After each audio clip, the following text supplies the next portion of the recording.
I think I'm growing increasingly ready to learn about anti-internet culture. I know of dozens of millennials and zillennials and Gen Z, etc., who have fully abstained or at least quit cold turkey social media, Web 2.0, their interaction with this kind of internet. I can think of dozens of people who haven't touched their Instagram or Facebook accounts since 2014 and others who haven't touched theirs since the pandemic, and those people aren't dead, I don't think.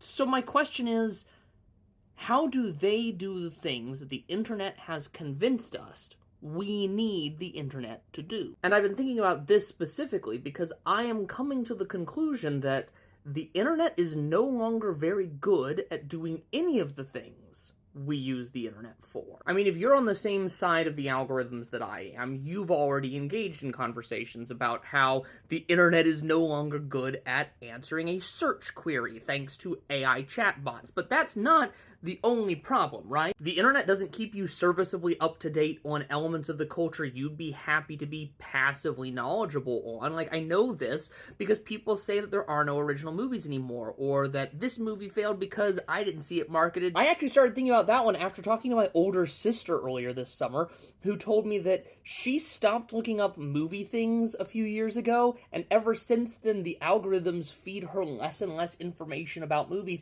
to the point that she, an artist who is friends with comic book artists, did not know that there was a new Captain America movie coming out until it was already almost out of theaters. I don't think she was fully aware that a Superman movie was coming out this summer. And for my part, I don't proactively follow sports. I'm not someone who looks up sports statistics or even follows what games are going on this week, but I enjoy having a kind of pedestrian knowledge about what teams are playing, who's doing well, who the big players are, etc. And I have to confess, I haven't been able to absorb any sports knowledge except for the existence of Banana Ball in 3 years. And I don't even think the internet's a good place to be going for news anymore. And not because of biased news, I don't think the internet is good at serving us thoughtfully reported news. Not directly. I think it's good at serving us a whole bunch of headlines and breaking news chyrons. And I don't even think the internet's a very good place to be looking for a job when most of what you're seeing are sponsored listings or getting confused that you somehow work for the algorithm, which is not an employer,